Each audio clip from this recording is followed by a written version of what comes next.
Boa noite, senhoras e senhores. O Conversas Cruzadas de hoje vai discutir a CPI sobre o Instituto Ronaldinho Gaúcho. A razão de ser desta CPI, as apurações já feitas e as perspectivas, considerando que hoje ocorreu durante a manhã o mais esperado depoimento sobre as investigações, o depoimento do empresário de Ronaldinho e irmão de Ronaldinho, Assis Moreira.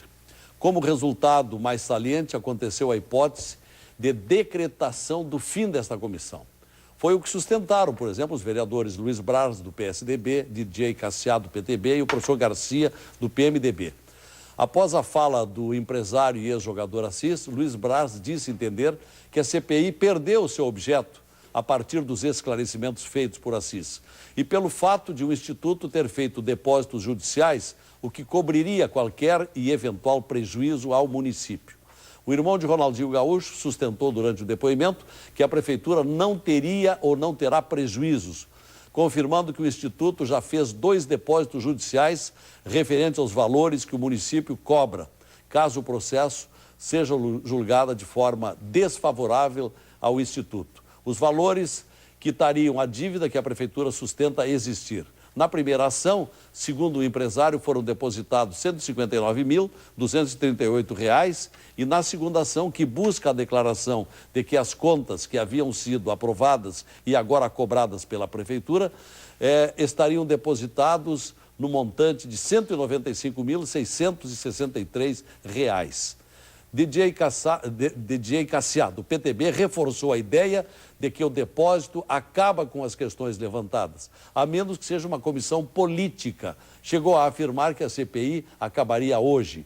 Já o professor Garcia adiantou que vai protocolar pedido para o fim da comissão. E João Dibe, do PP, concordou com o final dos trabalhos, argumentando que a CPI está sendo um fiasco sem objetivo e que os vereadores não sabem investigar. Para avaliar sobre o caso da mais discutida CPI da Câmara de Vereadores dos últimos tempos, é que então se propõe o Conversas Cruzadas de hoje. O fato de nascer e crescer na Zona Sul de Porto Alegre, de ter tido toda essa relação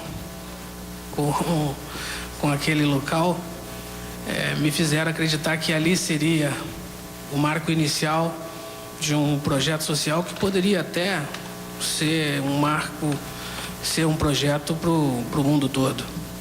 Acho que o que a gente tentava construir era exatamente isso, um sonho que se torna realidade e que pode ser exemplo para que outros fizessem. O Instituto, o senhor sabe muito bem que tem muitos custos bastante elevados, e o maior patrimônio que a gente deu neste processo foi o nosso nome, que a gente construiu com muito trabalho. E através do futebol a gente pôde ter todo esse reconhecimento. Então a gente doou esse nome, a gente deu esse nome, e esse é o nosso maior patrimônio. Tudo aquilo que a gente construiu durante toda uma vida. Os valores que se comentou ali eram referentes aos custos. Não se tinha nada que não fossem os custos que eram arcados pela família.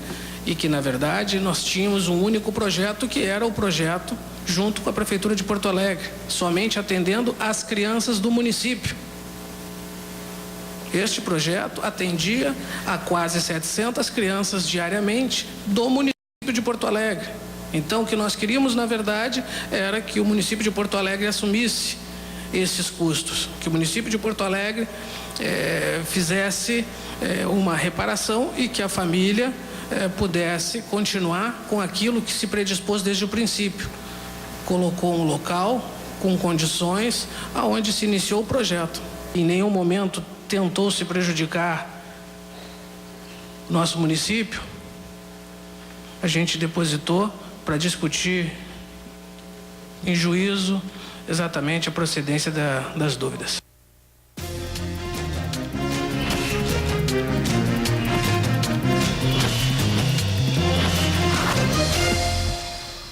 Aí uma parte do depoimento de Assis respondendo à pergunta dos vereadores.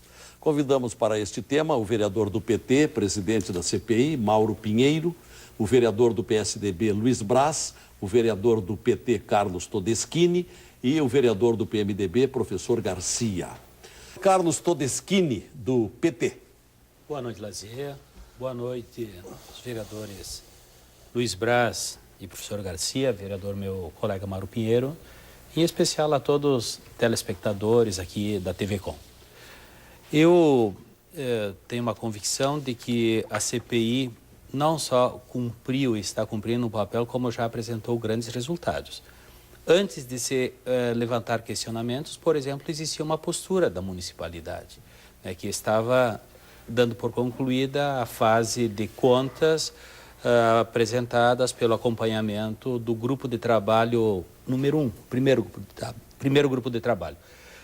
Em seguida, quando os questionamentos se apresentaram, houve um outro grupo de trabalho que produziu uma outra opinião, que encontrou várias irregularidades. E hoje de manhã nós tivemos um episódio marcante, penso eu, na CPI, porque o empresário Roberto Assis Moreira se fez presente e ele foi muito objetivo, muito claro, nunca foi lacônico nas respostas e nos fez entender, nos esclareceu muitas coisas de como as coisas aconteceram, vereador Luiz Braz. Né? O senhor há de concordar comigo, certo? Né? E o que é que ele nos revelou?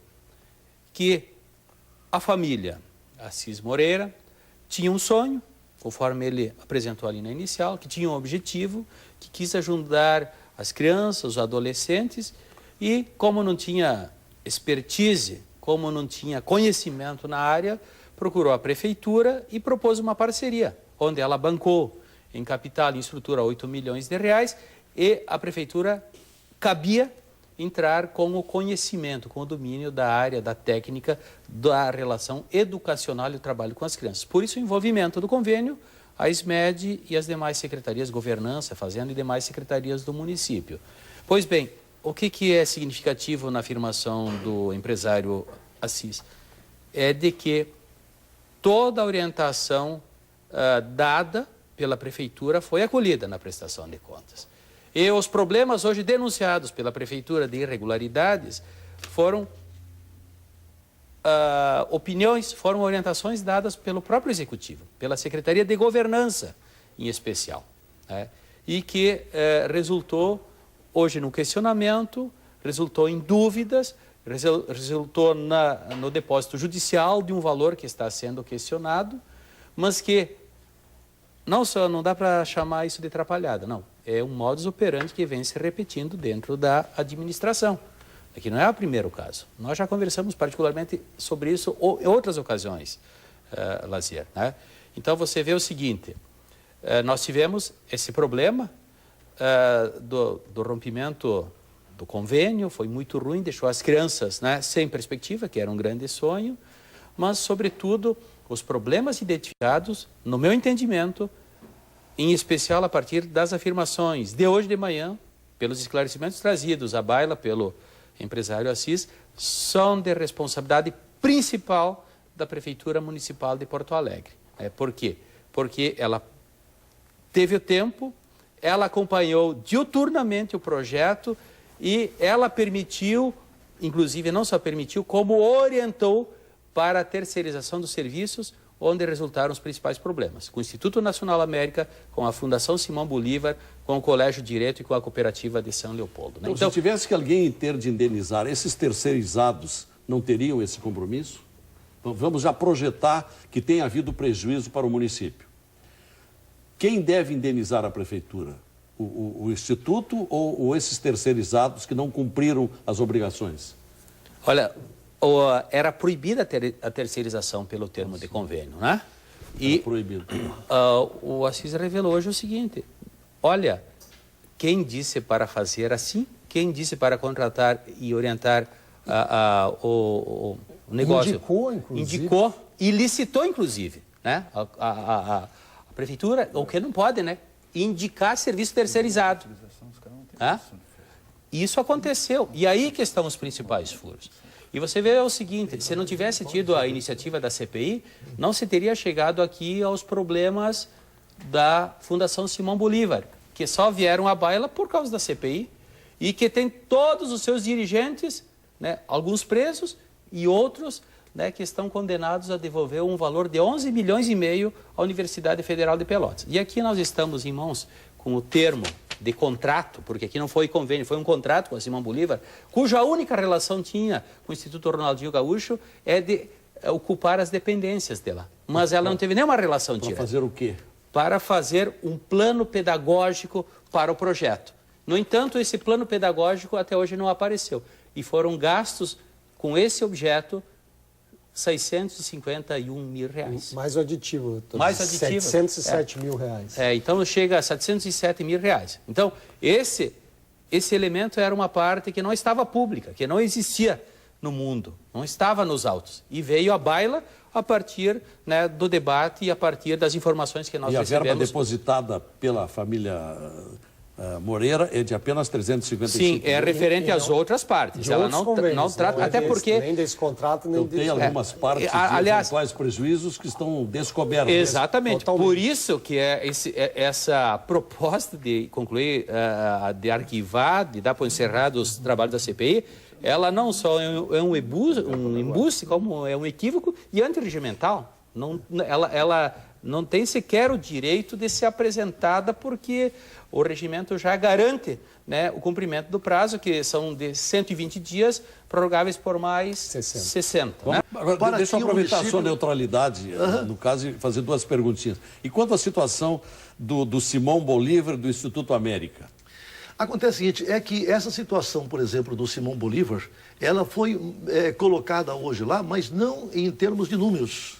Ela não foi colocada em termos de números, até porque os documentos, se eu não me engano, foram repassados pela CPI no dia de hoje. Não é? Quando estava iniciando a CPI hoje. Então, nós não temos, na verdade... Diga-se, apenas cópia do contrato. Nós solicitamos o resultado, porque foi pago um produto que não foi entregue. O meu amigo Todeschi está dizendo que... Tá aqui, ó. Que a questão do Simão Bolívar, tanto o Instituto Ronaldinho como o próprio município foram vítimas. Não, o município não. O município não. O município fez consciente. Está aqui todo o contrato. O município contratou a Fundação Simão Bolívar sem licitação e quando pediu o aditivo aqui, ó, a SMED pede o aditivo, a secretária Cletina. Sim, mas o que acontece? O procurador disse que não daria, que eles que resolvessem, porque eles não autorizaram essa licitação. Mas se ela é sem fins lucrativos, ela pode ser contratada, sim, sem que haja licitação. Se ela é sem fins lucrativos, sim. Ela pode ser contratada. O procurador não quis se comprometer. Veja o que disse o procurador. Olha, o senhor procurador-chefe. Veio para análise os dois aditivos supracitados. O convênio firmado com o Instituto Ronaldinho fora objeto de análise jurídica somente pela Sejures Med, não sendo objeto de análise desta PLC-PGM. O convênio foi firmado pelo senhor prefeito, expediente número tal. Que era o prefeito na época? José Fogaça, né? O contrato firmado com a Fundação Simão Bolívar, por sua vez, contrato esse formalizado com dispensa de licitação, com escopo no artigo 24. Isso poderia acontecer a Fundação Simão Bolívar estar lá sem licitação? Também. Se ela é sem fins lucrativos, não obrigatoriamente. Ela pode ser contratada, sim, sem fins lucrativos, ela pode ser contratada outros quesitos, sem licitação. Como expertise, como notório saber, como especialização. Veja só aqui, só para concluir o último parágrafo, que diz o procurador, o parecer aqui, ó. Assim, por uma questão de competência e até mesmo para que não haja posições divergentes dentro da municipalidade, o que sempre é possível ocorrer, em termos que os termos aditivos em questão deverão ser objeto de análise por quem analisou o contrato convênio, conforme o expediente número tal, a sua consideração ao procurador-geral.